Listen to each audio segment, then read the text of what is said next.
भगवान की कथा सुनने मात्र से भगवान हरि हृदय में आके विराजित हो जाता है। हरि स्पष्ट वर्णन है का कहा गया है कि यस्याः श्रवण मात्रेण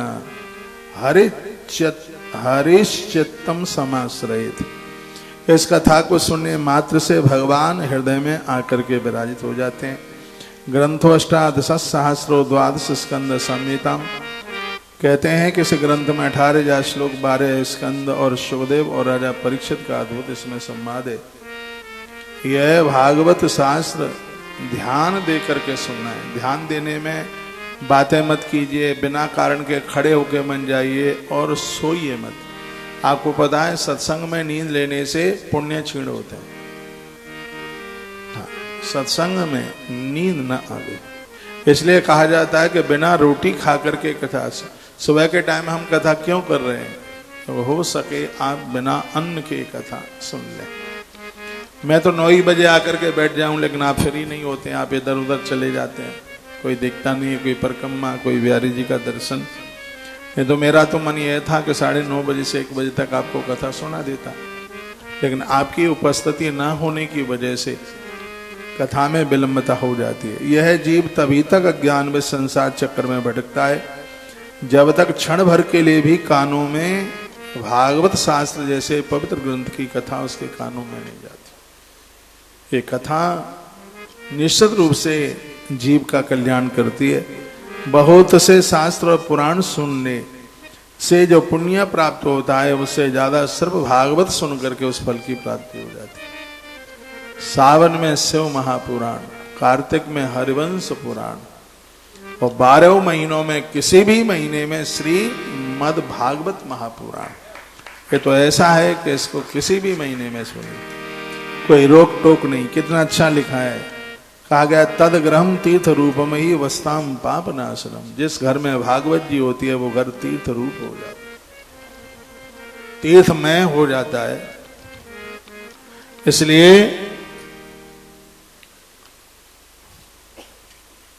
ये भागवत नृत्य सुने। तत्पश्चात फिर कहा गया है कि हजारों अश्वमेध और सैकड़ों वाजपेयी यज्ञ करने से इस पुण्य की प्राप्ति होती है।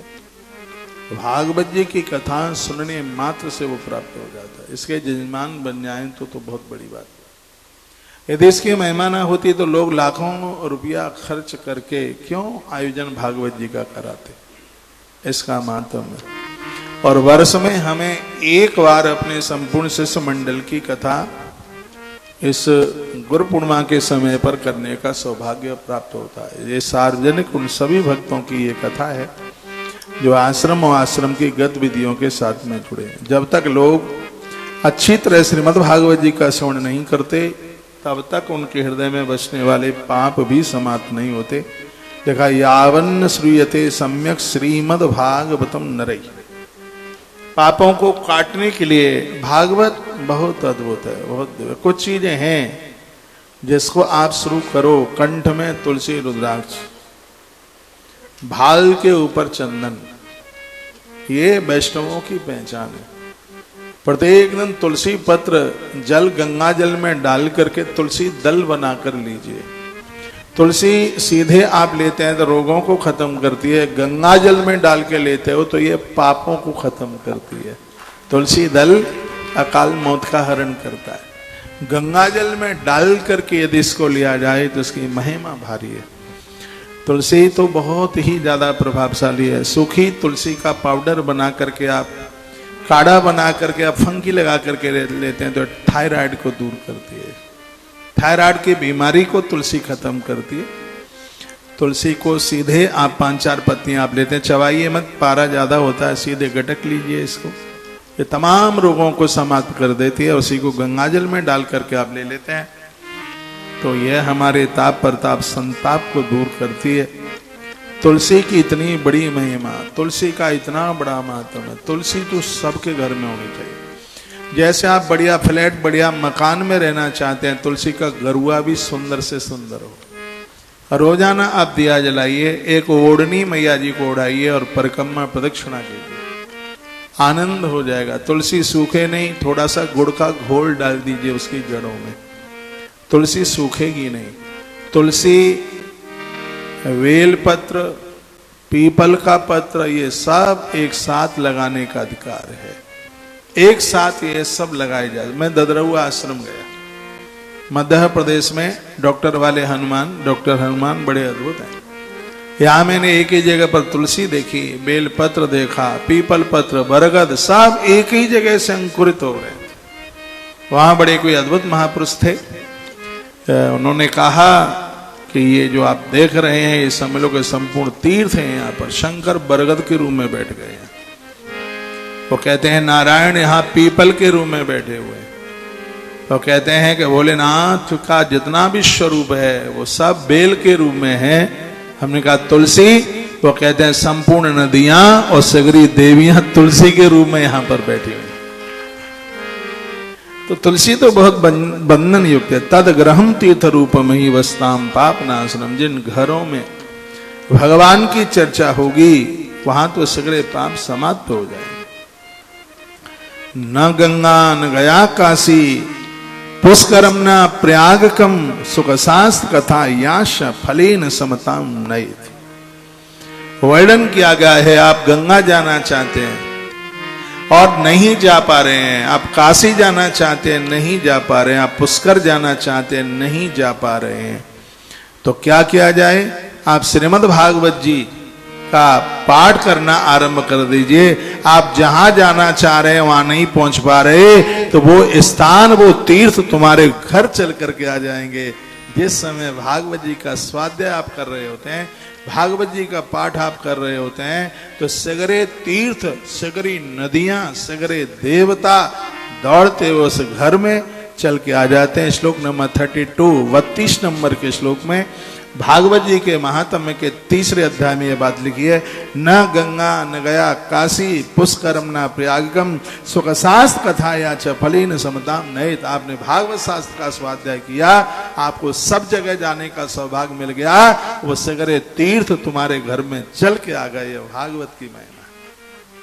भागवत जी का सेकंड डे है, 28 तारीख तक कथा चलेगी। 29 तारीख को हम अपने गुरु महाराज का वंदन पूजन करेंगे। जिन साधुओं को मैं समझता हूँ, जानता हूँ, उनके प्रति मेरी श्रद्धा है। हर गुरु पूर्णिमा पर मैं उन सबको वंदन करता हूँ, उनका आशीर्वाद लेता हूँ। 29 तारीख तक मैं यहाँ हूँ, 30 को मेरा काल उसका क्या बिगाड़े जो भगत हो महाकाल का। ऐसा अद्भुत वो जैन है, कहते हैं एक महादेव ऊपर है और एक महादेव पाताल में है और एक महादेव मृत्यु लोक में। जो महादेव ऊपर है उसका नाम है तारकेश्वर और जो पाताल में है उसका नाम है हाटकेश्वर। पातालवासी जितने भी लोग हैं वो हाटकेश्वर का दर्शन करके सगरे शिव पिंडियों का दर्शन कर लेते हैं, और ऊपर के लोक में जितने भी देवता हैं वो तारकेश्वर का दर्शन करके सबका दर्शन कर लेते हैं। और मृत्यु लोक में जितने भी सिद्ध लोग हैं, जितने भी महापुरुष हैं, सिद्ध आकाश में मंडरा रहे हैं, आकाश में उनका चक्कर लग रहा है। आप कहेंगे वो जन्म क्यों नहीं लेना चाह रहे हैं? वो जन्म लेना चाहते हैं लेकिन उन्हें वो संस्कारी स्त्री पुरुष नहीं दिखाई दे रहे, उन्हें पुण्यवान वो दिख नहीं रहे हैं इस धरती पर जन्म।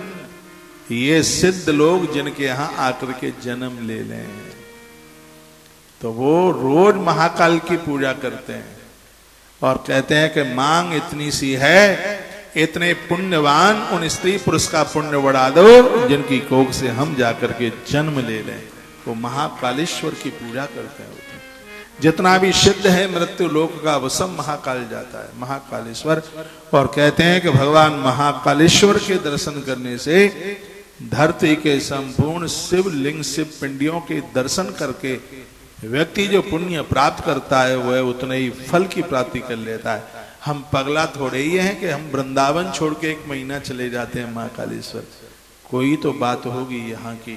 क्षिप्रा मैया संकल्प वादिनी है, ये देवताओं के संकल्प से पैदा हुई है। माता अरुंधति के विवाह की साक्षी है ये माता। 12 वर्ष के बाद में जहाँ कुंभ का महापर्व लगता है, तो 2026 का भी सावन हमारा भगवान महाकाल के चरणों में निकलेगा। पूरा देश हमें सुन पा रहा है, भले आप एक दिन के लिए साल में पहुंचा करें, महाकाल भगवान का दर्शन जरूर किया करें। हमारी आस्था सब देवों के प्रति है। आपके नजदीक जो है सावन में वहां जाइए, एक वर्ष में एक आध बार भगवान महाकालेश्वर का दर्शन करने के लिए जरूर जाइए।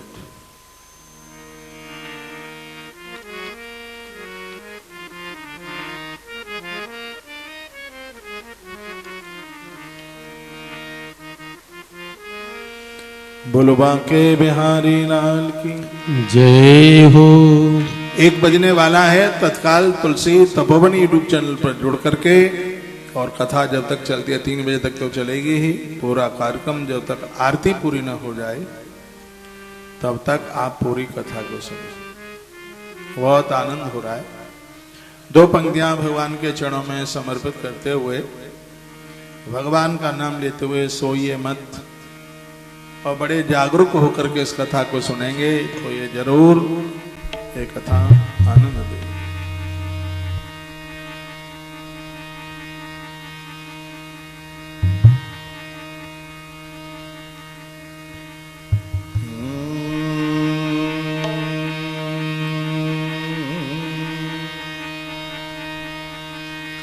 हमारा धन राधा श्री राधा श्री राधा, भगवती राधा रानी के धाम में बैठे हैं। बस सिर्फ 2 पंक्तियां, क्योंकि लोग चैनल चेंज कर रहे हैं इसलिए।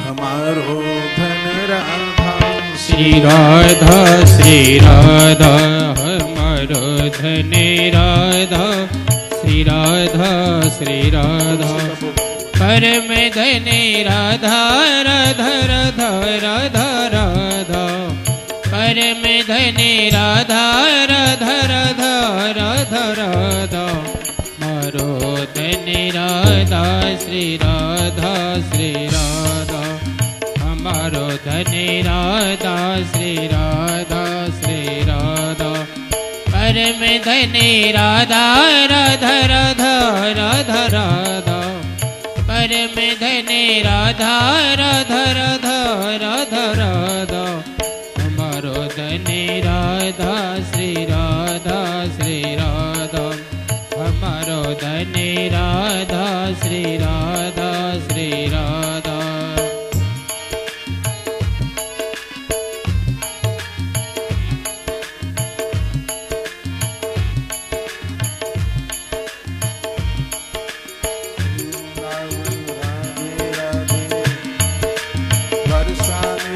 राधे राधे राधे राधे राधे राधे राधे राधे राधे राधे राधे राधे, राधा श्री राधा श्री राधा, हमारो धनी राधा श्री राधा श्री राधा, परम धनी राधा राधा राधा राधा राधा, जीवन धनी राधा राधा राधा राधा राधा, हमारो धनी राधा श्री राधा श्री राधा, हमारो धनी राधा श्री राधा श्री राधा।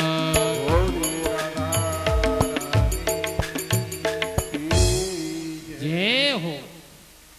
आप सुन रहे हैं कि वेदादि वेद माता च पुरुषम शुक्तमेव च त्रयीं भागवतम चैव द्वादशाक्षर एव च।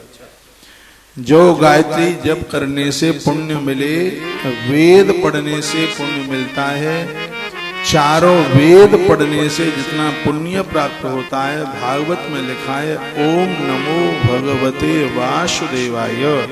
इस मंत्र का जप करने से तत्काल उतने पुण्य की प्राप्ति होती है। वेद पढ़ने का सबको अधिकार नहीं, गायत्री जपने का सबको अधिकार नहीं, तो द्वादशाक्षर मंत्र और भागवत जी की कथा सुनने का सबको अधिकार है। ओमकार, गायत्री, पुरुषोक्त, वेद, श्रीमद् भागवत। ओम नमो भगवते वासुदेवाय।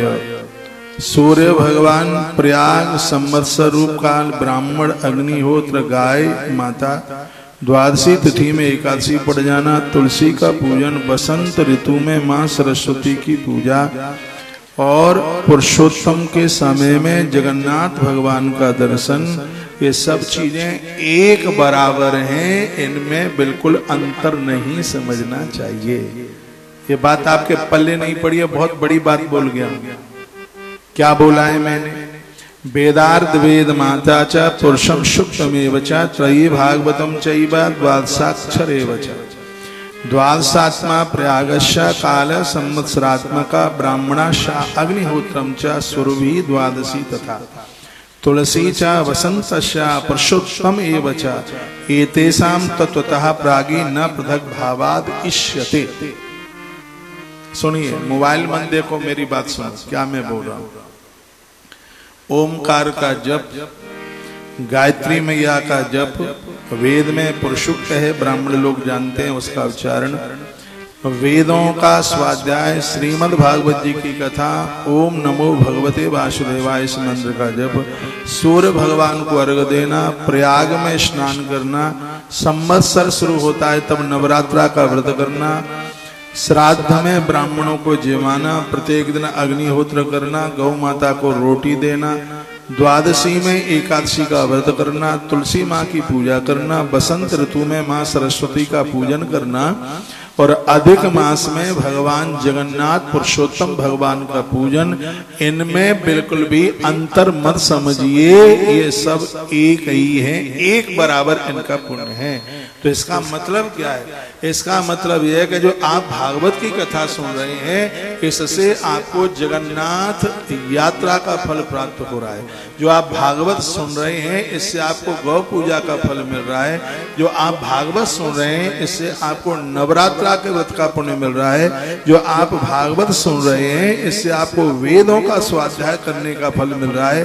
जो आप भागवत सुन रहे हैं, इससे आपको प्रयाग में जो एक महीने का पर्व लगता है, माघ मेला, ये वह पुण्य आप प्राप्त कर रहे हैं। आप जो भागवत सुन रहे हैं, इससे आप तुलसी पूजा का फल प्राप्त कर रहे हैं। जो आप भागवत सुन रहे हैं, इससे आपको प्रत्येक दिन अग्निहोत्र यानी यज्ञ करने का फल प्राप्त हो रहा है। एक भागवत के सुनने से पुण्य देखोगे। बस यही है कि भागवत नोट कमाने का साधन नहीं, भागवत अपने कल्याण के लिए होना चाहिए। भागवत बिजनेस ना हो, व्यापार ना हो। मैं तो गुरुकुल के बच्चों को कहता हूँ बेटा, धन कमाने को बहुत काम है, बहुत साधन है। भागवत यदि पैसा कमाने के लिए सीखी तो ये तो पढ़ाई का समय, टाइम सब ऐसे ही चला। ये तो स्वयं के कल्याण के लिए और दूसरों के कल्याण के लिए भागवत। भागे कैसों भाग्य खुल जात,